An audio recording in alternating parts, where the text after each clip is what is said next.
O músculo glúteo se origina no osso ilíaco e no sacro, e o segundo ponto de fixação dele é o fêmur.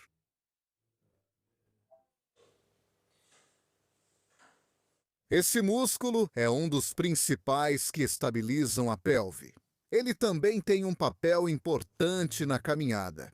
E o principal problema que ocorre com esse músculo é a perda de estabilização da articulação sacroiliaca. Essa é a articulação entre o sacro e o osso ilíaco. E o principal músculo que estabiliza essa articulação é justamente o glúteo. Ou seja, uma das funções dela, determinada exatamente por onde ela começa e onde termina, é a estabilização da articulação sacroiliaca. Ela começa no osso ilíaco e no sacro. Aqui é o local de origem dela. E esse músculo termina na tuberosidade do fêmur.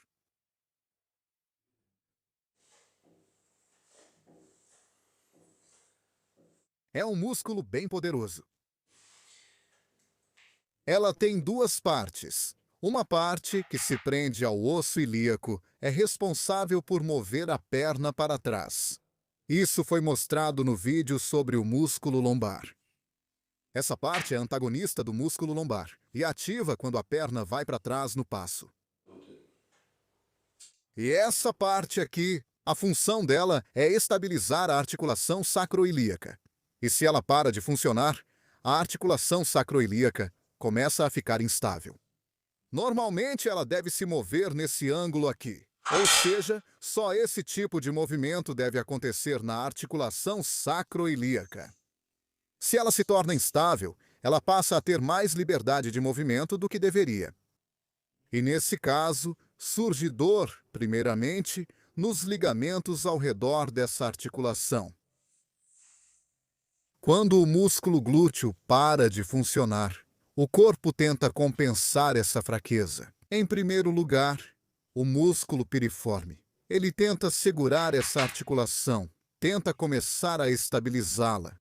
O músculo piriforme começa na superfície interna do sacro. Ou seja, ela começa daqui de dentro mesmo, começa por dentro e vai para fora, para cá. Também no fêmur, ela vai direto de dentro da cavidade pélvica e sai para fora. E aqui, ela fica aqui dentro. Ela se fixou à pelve. Esta é a visão de trás. E ela vai até o grande trocânter, até o fêmur. Ou seja, este também é um músculo que um ponto de fixação dele é o sacro e o outro ponto de fixação é o fêmur. E ele também pode participar da estabilização da articulação sacroilíaca. E justamente esse é o primeiro músculo que tenta fazer isso.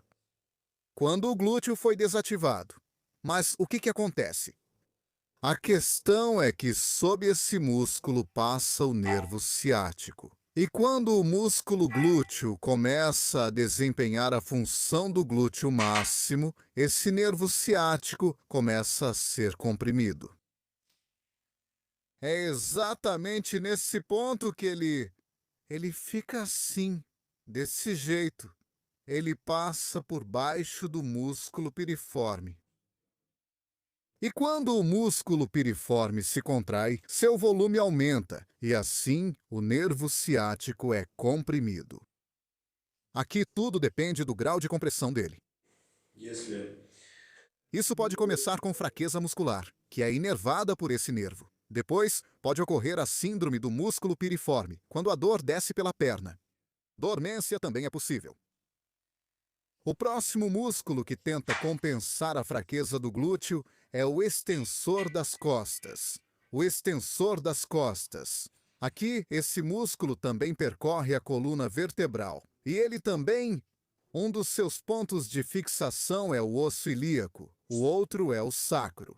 E ele também pode participar da estabilização da articulação sacroiliaca, e por isso tenta fazer isso. Por isso, muitas vezes acontece que, com a fraqueza do glúteo máximo, ocorre hipertrofia desses músculos paravertebrais, os extensores das costas. Ou seja, você pode perceber que, por exemplo, de um lado, o músculo tem um volume maior, do outro lado, é menor. Na maioria das vezes, o músculo está aumentado de volume, do lado da fraqueza do glúteo máximo.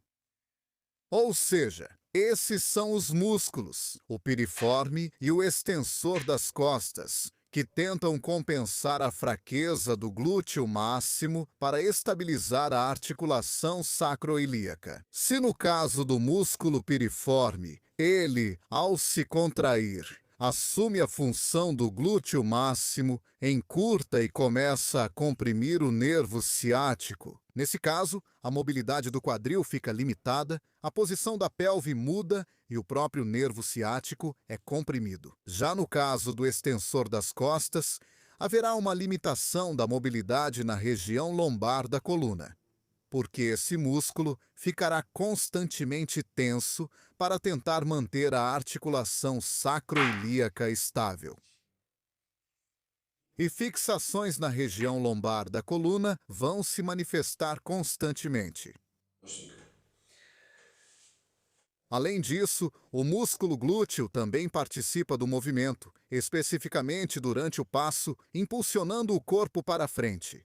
A principal carga durante a caminhada deve recair justamente sobre o músculo glúteo, quando você está andando. Mas, se isso não acontece, outros músculos tentam compensar. São os músculos da panturrilha, o extensor do quadril e também o músculo quadrado lombar, que fica um pouco mais acima. Ela possui várias direções de fibras. Existem fibras verticais, que vão da 12ª costela até o osso ilíaco. E há mais duas direções de fibras em ângulo que vão dos processos transversos ao osso ilíaco e dos processos transversos à 12ª costela. 3 direções de fibras desse músculo. Por isso, ela participa de vários movimentos ao mesmo tempo. Ela participa da flexão, extensão, inclinação lateral e também da rotação do tronco. Além disso, ela é antagonista do músculo oblíquo por causa da diferença na direção das fibras dos músculos oblíquos do abdômen, internos e externos. No caso de fraqueza do músculo glúteo, durante o passo, o músculo quadrado lombar também tenta assumir a carga. Nesse caso, ela é encurtada, o que vai causar a elevação de um lado da pelve, o abaixamento da 12ª costela e também a síndrome dolorosa. É possível o desenvolvimento de dores devido à fixação articular na região lombar da coluna vertebral. Também pode ocorrer aqui a compressão das raízes nervosas, devido à alteração do posicionamento das próprias vértebras, e no forame intervertebral, por causa do encurtamento do músculo lombar, ocorrerá compressão das próprias raízes nervosas.